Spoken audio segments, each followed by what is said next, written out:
No brunch do Dia das Mães, levei flores, seu perfume favorito, e uma carta que passei horas escrevendo.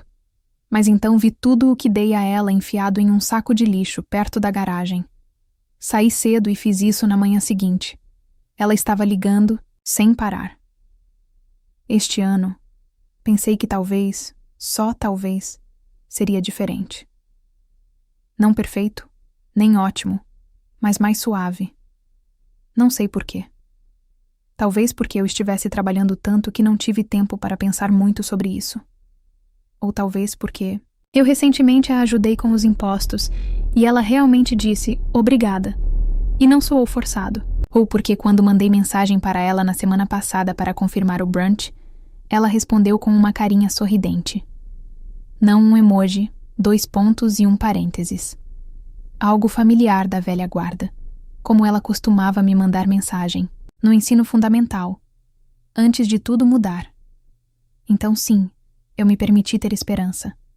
Comprei o perfume favorito dela, o que ela costumava usar quando eu era criança, e ainda me chamava de querido na frente das pessoas. Comprei flores frescas em um lugar local, não no supermercado. E passei horas, literalmente horas, em uma carta que escrevi à mão, não em um cartão pronto de loja. Disse, obrigado, por todo tipo de coisa. Disse a ela que sabia que as coisas nem sempre foram fáceis, que eu apreciava o que ela desistiu por mim, que eu ainda a amava, mesmo que não sentisse mais que ela me queria por perto. Não era desesperador, apenas honesto. Disse a mim mesmo que este brunch poderia ser uma reinicialização. Há muito tempo, ela me teve quando mal havia saído do ensino médio. Éramos só nós dois por um bom tempo, bagunçado, mas próximos. Quando eu tinha 10 anos, ela conheceu Leandro Tavares, seu atual marido. Ele era legal no começo, quieto e prático. Achei que talvez estivesse ganhando alguém. Eu não percebi que estava prestes a começar a desaparecer. O bebê nasceu, meu meio-irmão Caio. E de repente, eu não era mais filho dela, mas sim uma lembrança do passado. E Leandro gostava de uma lousa limpa, de uma família nuclear.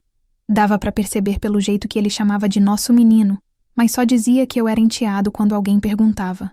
Mas eu ainda tinha esperança, porque às vezes você quer tanto ser desejado que isso anula todos os motivos pelos quais você deveria saber mais. Então, quando cheguei naquela manhã com os presentes nas mãos, me senti bem. Nervoso, sim, mas também orgulhoso. Como se eu estivesse aparecendo como um adulto crescido, alguém que valia a pena ter à mesa. A casa parecia bonita. Ela sempre se esforça ao máximo em eventos. Mimosas, guardanapos de pano, cartões. De lugar de verdade, energia do Pinterest. Quando entrei, ela olhou para cima da mesa. Ah, você conseguiu, ela disse. E eu juro, por meio segundo, que pensei que ela falava sério. Que talvez fosse isso. Talvez eu finalmente tivesse feito algo certo. Entreguei a ela as flores, o perfume. Ela olhou para o frasco como se fosse um recibo. Ah, você se lembrou deste, ela disse. Não deixei que isso me abalasse. Sim, eu sorri. Eles só tinham um perfume sobrando. Ela assentiu, já se virando para a mesa. Meu meio-irmão Caio estava falando sobre a vida no dormitório e como seu professor de economia parece um cara que nunca pagou aluguel. Todos riram. Eu me sentei. Havia um guardanapo dobrado no meu lugar, mas nenhum cartão. Ninguém tinha guardado uma mimosa para mim. Estava tudo bem. Eu me servi de suco como um adulto responsável. Leandro me perguntou como estava o trabalho e então se virou, antes que eu terminasse de responder. Minha mãe estava ajustando a peça central. Caio me passou o sal sem olhar. Isso não era novo. Mas hoje, por algum motivo, pareceu mais pesado. Talvez porque eu realmente tenha tentado dessa vez. Talvez porque a carta ainda estava no bolso do meu casaco e eu fiquei debatendo quando entregá-la. Eu a selei em um envelope vermelho. Até usei a caneta boa. Alguém quer mais café? Eu ofereci. Minha mãe não me ouviu. Ou fingiu que não. No meio do brunch, meu irmão olhou para mim e sorriu. Então você gosta de comemorar o Dia das Mães à distância agora? Ou esta é sua visita de caridade? Leandro riu. Minha mãe não disse nada, apenas tomou um gole de sua bebida. Eu sorri, como se isso não me incomodasse, e disse: Bem, eu não trouxe um cupom, mas trouxe um presente. Meu irmão sorriu largamente. Legal. Você enviou por Pix, tipo no ano passado? Não, eu disse. Este ano está realmente por escrito. Levantei-me, tirei a carta do bolso e a coloquei ao lado do prato dela. O envelope vermelho se destacou como sangue na toalha de mesa branca. Ela piscou para ele como se eu tivesse acabado de entregar uma intimação judicial. Então meu irmão bufou. Escreveu uma carta de amor para ela ou algo assim? Jesus! Não, eu disse ainda sorrindo. Apenas um obrigado. A mesa ficou em silêncio por um segundo. Então alguém pediu a manteiga. Depois do brunch, ajudei a limpar os pratos. Estava na metade do caminho para a cozinha com uma pilha, quando percebi que os sacos de lixo já tinham sido levados para a garagem. Mal tínhamos terminado de comer. Talvez ela estivesse apenas sendo eficiente. Ela gostava de um espaço arrumado. Saí para jogar os guardanapos. A porta da garagem estava entreaberta. O sol batia apenas o suficiente para iluminar as latas empilhadas perto da parede do fundo. E bem ali, encostado em um saco de lixo preto, eu vi o perfume, ainda na caixa. As flores, dobradas para os lados como se tivessem sido enfiadas sem pensar duas vezes. E o envelope, meu envelope, ainda lacrado. Vermelho contra o plástico preto. Toda a minha oferta despejada. Fiquei lá parado, olhando. Não parecia raiva no começo. Parecia calor subindo pelo meu pescoço, acomodando-se atrás dos meus olhos. Não foi o bastante para me fazer chorar, só o suficiente para deixar tudo ao meu redor meio embaçado. Olhei ao redor. Ninguém estava assistindo. Nenhuma equipe de filmagem aparecendo para dizer que foi um erro, ou uma piada, ou que ela pretendia devolver. Apenas silêncio e lixo. Me agachei, alcancei e peguei tudo de volta. O perfume, as flores, a carta. Eu o segurei por um segundo, parado, naquela garagem mal iluminada, sem nem ter certeza do que estava fazendo.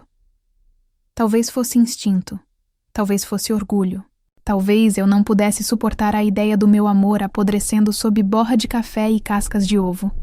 Voltei para o carro com a sacola na mão, como se fosse uma evidência de uma cena de crime.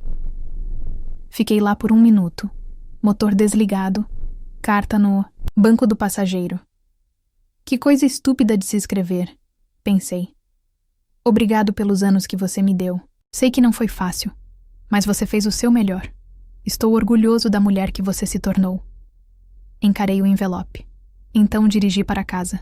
Não disse adeus. Não mandei mensagem. Não mencionei o que vi. Nem bati a porta. Apenas saí, silenciosamente. Naquela noite, coloquei a carta no balcão da cozinha, bem ao lado do perfume e das flores, que já estavam começando a murchar. Fiquei ali, olhando para elas, como se talvez me explicassem algo. Por que eu continuei tentando? Porque ainda me importava. Porque eu não esperava que isso acontecesse. Não dormi muito, mas tomei uma decisão antes do sol nascer. E na manhã seguinte, ela estava ligando sem parar. Eu costumava pensar que as coisas mudavam lentamente, como erosão, como se você não notasse. Até que um dia a costa simplesmente desaparecesse. Mas olhando para trás, acho que aconteceu mais rápido do que me permitia admitir. Ela conheceu Leandro quando eu tinha 10 anos. Ele veio jantar algumas vezes. Então, de repente, ele estava lá todas as noites. Certa manhã, acordei e o carro dele estava na garagem, os sapatos no corredor, e minha mãe usava mais maquiagem do que o normal. Ela sorria para ele de um jeito que não sorria para mim havia anos. E eu lembro de pensar: o bebê nasceu logo depois. Eu ainda tinha 10 anos. Fiz as contas mais tarde, mas acho que ela não esperava que eu fizesse isso na época. Ela e Leandro Tavares tiveram uma família totalmente nova. No que pareceu uma única respiração, novas rotinas, Novas regras. Um berçário onde o escritório costumava ser. Uma segunda geladeira na garagem cheia de fórmula e comida orgânica para bebês. Uma tabela de tarefas que, de alguma forma, não tinha mais o meu nome. Eles estavam ocupados, é claro. Recém-nascidos são difíceis. Então, eu dizia a mim mesmo que fazia sentido quando eles se esqueciam de perguntar como tinha sido minha prova de ortografia, ou não apareciam no meu show da escola, ou me deixavam esperando no treino de karatê, na chuva. Eles estavam apenas cansados. Foi uma fase. Eu esperei anos para essa fase acabar. Mas o bebê cresceu. Eles o adoravam. Ele andava e eles batiam palmas. Ele dizia pai e eles choravam. Eu trouxe um prêmio da escola e minha mãe disse: "Isso é ótimo. Você pode ficar de olho no seu irmão enquanto eu tiro uma soneca." Não foi que ela parou de me amar da noite para o dia. Foi mais como se ela tivesse começado a amar outra pessoa mais. E com o tempo, esse silêncio ficou insuportável. Quando fui para a faculdade, a casa já não parecia mais minha. Cada parede tinha fotos dele sorrindo em parques, com pijamas combinando de Natal, meu irmão no colo do Papai Noel. Eu não estava em nenhuma delas, nem mesmo uma foto da minha formatura do ensino médio. Apenas apagada. Lembro-me de passar por uma tela emoldurada perto da escada que dizia: "Família é tudo." E pensar: mas não nesta. Mas eu continuei tentando. Essa é a parte que ainda me envergonha. Eu continuei aparecendo nos feriados, continuei comprando presentes de aniversário, ajudei com as contas quando sabia que o dinheiro estava curto, mesmo depois de descobrir que eles tinham tirado férias e simplesmente esquecido de mencionar. Ajudei Leandro a conseguir um emprego.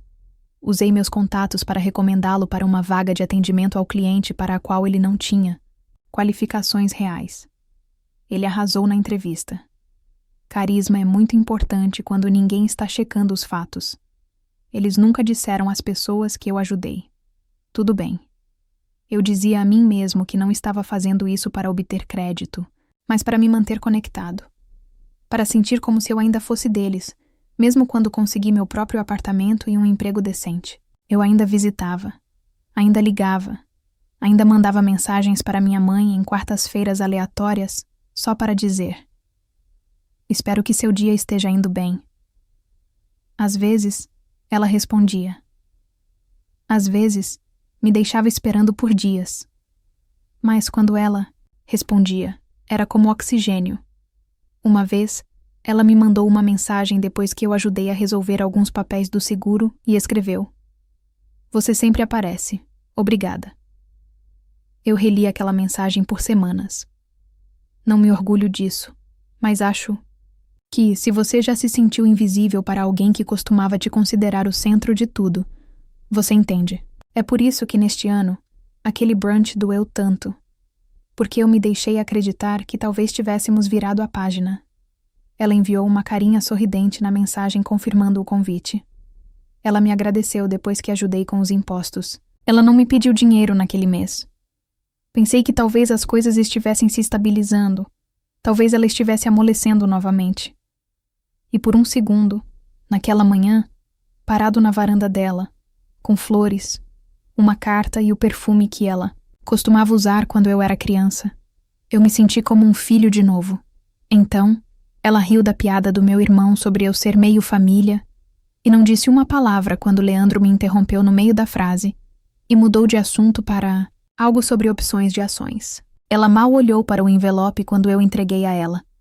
Aquele envelope que fiquei acordado até tarde escrevendo. Aquele em que eu dizia que a amava mesmo quando doía, mesmo quando parecia unilateral. Então ela jogou fora. Eu continuo vendo isso. A sacola perto da garagem, o envelope vermelho dobrado e amassado, a caixa de perfume, as flores fechadas, meio amassadas, sob outro lixo. Eu puxei tudo de volta. Não para dar de novo, não para fazer um ponto, só porque eu não suportaria deixar lá. Porque aquelas coisas não eram apenas presentes, elas eram minhas. Elas eram eu. E se ela não as quisesse, então eu estava farto de dar. Minha mãe enviou uma mensagem na mesma noite. Você saiu de um humor estranho. Espero que não tenha sido algo que fizemos. Quase me fez rir. Mas não fez. Porque nada daquilo era engraçado. Nem os anos que passei me encolhendo para dar espaço para a versão da vida dela que ela gostava mais. Nem as 1000 pequenas gentilezas que ofereci sem agradecer. Nem a lembrança dela me colocando na cama às 7 da noite e dizendo: "Você é meu mundo inteiro." Só para crescer e descobrir que aquele mundo tinha fronteiras que eu nunca mais poderia cruzar, eles não me expulsaram. Eles apenas fizeram com que eu sempre me sentisse como se estivesse visitando a família de outra pessoa. Então sim, eu não liguei de volta. Porque pela primeira vez, eu não estou tentando ser convidado para entrar. Estou tentando lembrar como é pertencer a mim mesmo. Eu não dormi naquela noite. Não saí de raiva, nem mesmo de desgosto. Era algo pior. Clareza. Aquele tipo de clareza fria e opaca que se instala quando você termina de ter esperanças.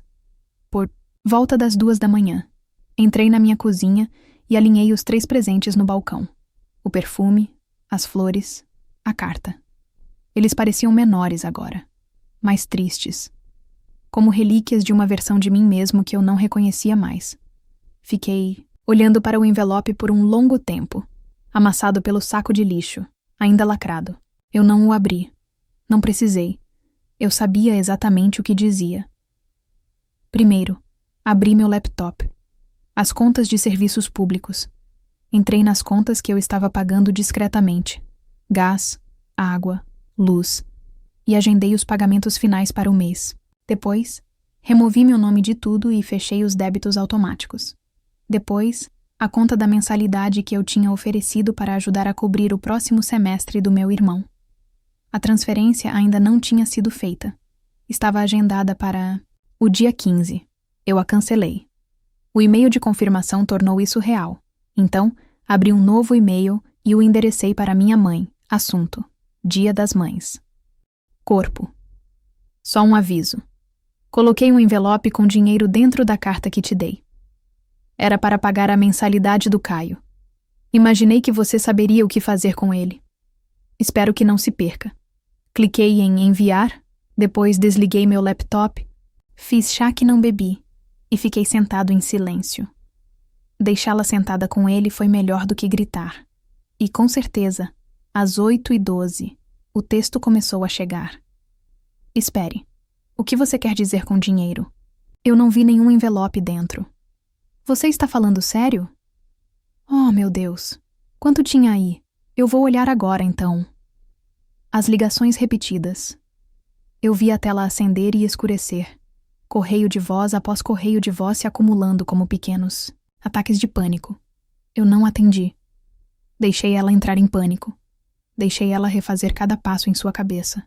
Deixei ela se perguntar o quanto tinha jogado fora, literalmente e figurativamente. Não era verdade. Claro que não era. Não havia dinheiro. Mas ela não sabia disso. E agora, toda vez que ela pensasse sobre aquele saco de lixo, ela sentiria a possibilidade de ter descartado algo valioso. Não apenas um presente. Não apenas dinheiro. Algo que poderia tê-lo salvado. E agora tinha sumido. Por volta do meio-dia, Leandro Tavares finalmente me mandou uma mensagem. Você está sendo infantil. Esta é uma situação séria. Você pode nos dizer se está mentindo? Eu quase respondi. Pergunte ao caminhão de lixo. Em vez disso, coloquei meu telefone no silencioso e continuei. Havia um último passo a dar. Abri meus contatos e encontrei os nomes de 3 pessoas. Eu tinha apresentado Leandro pessoalmente a pessoas com quem ele agora trabalhava. Com clientes, fornecedores, um velho amigo que o ajudou a conseguir um contrato paralelo. Enviei a cada um deles uma versão da mesma mensagem. Oi, só queria entrar em contato e perguntar. Daqui para frente, por favor. Não associe meu nome a Leandro Tavares. Nada dramático, apenas um limite pessoal. Espero que faça sentido, sem fofocas, sem detalhes. Apenas o suficiente para as pessoas sentirem. O suficiente para fazê-las se perguntarem o que aconteceu nos bastidores. o suficiente para afrouxar alguns fios. Eu sabia como esse mundo funcionava. Todo o trabalho do Leandro dependia de ser visto como um cara confiável, com conexões. E se eu recuasse silenciosamente, outros seguiriam. Até o final da semana, ele já havia perdido uma indicação de longa data. Um contrato foi pausado. Outro cliente solicitou negociar diretamente com outra pessoa. Eu nem precisei levantar um dedo. Apenas um e-mail e um pouco de espaço. E a máquina começou a se desenrolar. Naquela noite, meu telefone vibrou novamente. Você o encontrou? Por favor, responda. Eu preciso saber. Acho que vi a bolsa da qual você está falando, mas tudo se foi agora. Por favor, você pode me dizer se isso é real? Eu encarei o nome dela na tela por um segundo. Imaginei responder dizendo algo frio e cortante. Mas isso a encerraria. Então não fiz nada, porque não se tratava de vingança, mas sim de fazê-lo sentir o peso que carrego desde os 10 anos, quando parei de ser o mundo dela e comecei a ser um incômodo que ela mal podia esperar para superar.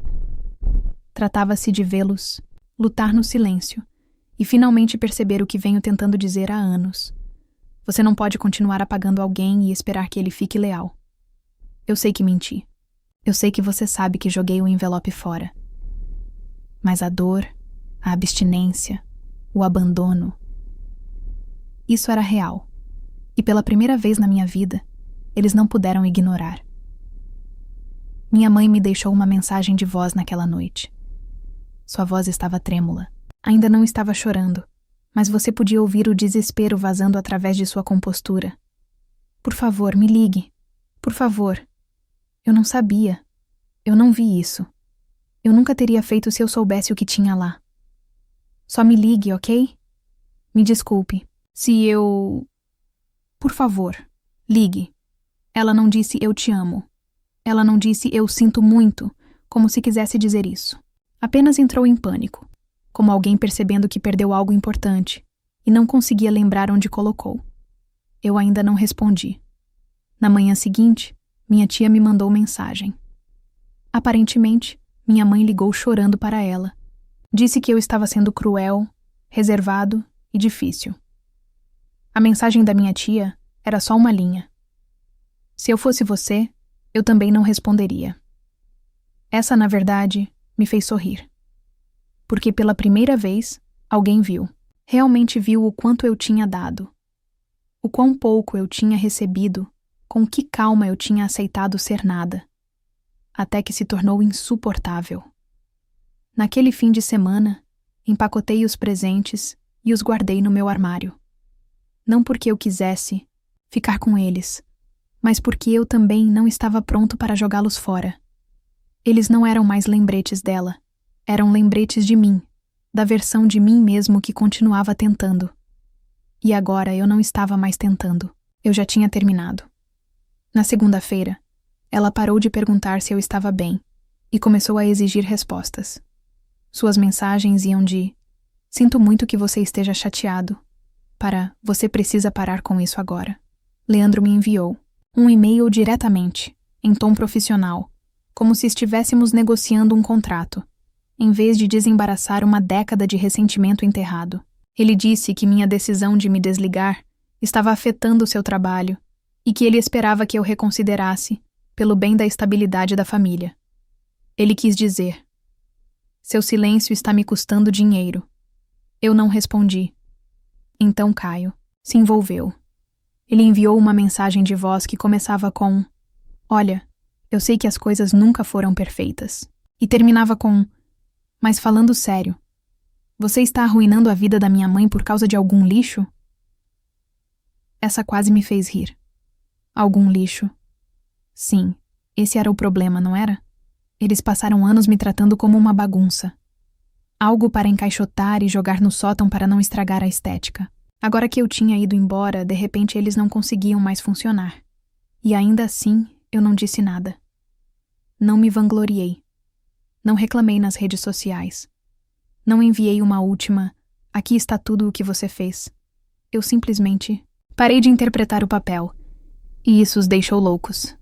No final da semana, minha mãe apareceu no meu escritório sem avisar, sem ligar. Simplesmente entrou parecendo alguém em uma missão. A recepcionista me chamou pela campainha como se houvesse um incêndio. Desci as escadas e a encontrei parada no saguão com um blazer creme e saltos, que estalavam como sinais de pontuação. Ela não sorriu. "Podemos conversar?" Ela perguntou, já indo em direção às portas da frente. Saímos. Ela não perguntou como eu estava. Não se desculpou, ela foi direto ao ponto. "Você humilhou essa família." Ela estalou. "Você envergonhou seu irmão. O emprego do Leandro está por um fio. Você entende o que isso significa?" "Eu entendo exatamente o que isso significa," eu disse calmamente. Ela me encarou fixamente. "Você está fazendo isso por despeito? Por causa de uma festa?" Inclinei minha cabeça. "É isso que você pensa?" Ela cruzou os braços. "Nós criamos você. Nós pagamos suas roupas, sua comida, sua escola." Balancei a cabeça lentamente. "E te dei uma entrada nesta casa. Cobri suas contas de serviços públicos por 2 anos. Eu me ofereci para ajudar com a mensalidade do Caio. Mas claro, vamos falar sobre você." Alguma coisa no maxilar dela cerrou. "Essa foi sua escolha. Nós nunca pedimos sua ajuda." "Não," eu disse. "Você não pediu. Você só esperava que isso acontecesse. Esperava que eu compensasse quando Leandro esquecia que a hipoteca estava vencida. Esperava que eu entendesse quando você pulava meu aniversário porque Caio tinha uma prova. Esperava que eu ficasse quieta quando você sorria enquanto ele me chamava de metade da família, como se eu tivesse sido um acidente." Ela abriu a boca. "E você esperava que eu continuasse ajudando. E eu continuei, mesmo depois que você jogou fora a única coisa que me restava para oferecer." Ela piscou. Algo brilhou em seu rosto. Talvez culpa, talvez apenas desconforto. Então, tentou uma última jogada. "Você está punindo a pessoa errada," ela disse. "Você está punindo seu irmão. Ele não jogou nada fora." "Você quer falar sobre a carta?" Ela hesitou. "Eu vi, mãe," eu disse. "No saco de lixo, ao lado da garagem." Eu peguei de volta. O rosto dela mudou. A nitidez se dissolveu em algo menor, mais fraco. Eu não sabia," ela disse. "Eu pensei que talvez você tivesse levado com você. Eu não tinha certeza." "Você não tinha certeza?" Repeti. "Eu não quis dizer isso para você. Nunca faça isso." Eu não gritei. Eu não levantei minha voz. Eu só deixei ela ouvir. Realmente ouvir. "Eu não vou parar de agir só para você se sentir melhor," eu disse. "Eu não vou limpar a bagunça. E se Leandro tiver que responder por como conseguiu aquele emprego, isso não é mais problema meu." Ela me olhou como se eu tivesse ganhado uma segunda cabeça. Como se a versão tranquila e confiável de mim tivesse sido assassinada enquanto dormia e substituída por alguém irreconhecível. Então ela disse: "Você não está apenas punindo o Leandro." Ela sibilou. "Você está punindo esta família," assenti. Então, talvez esta família devesse ter parado de me tratar como um estranho com um talão de cheques. E voltei para dentro, sem olhar para trás. 2 dias depois, Caio postou uma história vaga e dramática sobre pessoas que abandonam suas famílias quando as coisas ficam difíceis. Alguns amigos em comum curtiram. Um primo me enviou uma mensagem privada. "É isso sobre você?" Respondi. "Provavelmente. E se for, bom." Leandro, ouvi. Dizer. Começou a perder clientes. As pessoas estavam reconsiderando suas parcerias. Um dos fornecedores que eu o apresentei cancelou o contrato. Ele foi convidado a renunciar. 1 mês depois, chamaram isso de reestruturação. Todos sabiam que não era. A mensalidade do Caio não foi paga. Ele teve que adiar. Eu nunca disse uma palavra sobre isso. Não porque eu estivesse tentando ser cruel, mas porque o silêncio era a única linguagem que eles nunca aprenderam a ouvir. Algumas semanas depois da cena no escritório, recebi uma ligação em grupo da minha mãe, do Leandro e do Caio. Eu não atendi. Eles deixaram uma mensagem de voz. "Nós só queremos conversar," ela disse, melosa e cuidadosa, como alguém tentando reiniciar um tabuleiro de xadrez depois de virá-lo. Caio murmurou. Desculpe, eu acho. Leandro não falou. Então minha mãe acrescentou. Você provou seu ponto. Então o que agora? Você está nos rejeitando? Eles só queriam que eu voltasse ao meu lugar, de volta ao papel. Mas eu já tinha terminado de interpretar. Então não respondi. Bloqueei o número. 3 meses depois, fui promovido. Mudei para um apartamento melhor. Comecei a organizar pequenos jantares com pessoas que realmente queriam ouvir o que eu tinha a dizer. Então, uma noite, recebi uma mensagem da minha mãe. Vi que você se mudou. Espero que esteja bem. Se quiser conversar, estou aqui. Ela não mencionou o que fez ou deixou de fazer. Ela não perguntou como eu estava. Ela só queria ver se a porta estava aberta. Não estava. Fiz chá, sentei na minha varanda e olhei para as luzes da cidade. Sem barulho. Sem culpa. Sem performance. Apenas quietude. E nesse silêncio, pela primeira vez em anos, eu finalmente me senti livre. Às vezes me pergunto se exagerei. Se eu deveria ter deixado passar. Sorrido apesar da dor. Escolhido um momento melhor para estabelecer limites. Escolhido a paz em vez do silêncio. Mas então eu me lembro daquela garagem. Eu me lembro de ficar ali, segurando meus presentes fechados, ainda úmidos do saco de lixo. Eu me lembro da carta que eu tinha escrito com as mãos trêmulas, tentando ser vulnerável com alguém que não pensou 2 vezes antes de descartá-la. E eu percebo que não queimei uma ponte. Eu apenas parei de carregar o peso de algo que eles destruíram anos atrás. Não tenho orgulho da mentira sobre o dinheiro. Mas também não tenho vergonha disso. Porque pela primeira vez, eles tiveram que lidar com a incerteza, com o desconforto, com a possibilidade de que o que jogaram fora pode ter importado mais do que imaginaram. Então, o que você acha? Foi muito duro? Finalmente chegou a hora de alguém dizer chega? Você teria feito o mesmo ou teria ido embora mais quieto? Deixe-me saber nos comentários. Estou genuinamente curiosa sobre como as pessoas veem isso. E se você gosta de histórias, como essas, sobre limites familiares e vingança silenciosa, não se esqueça de clicar no botão de inscrição.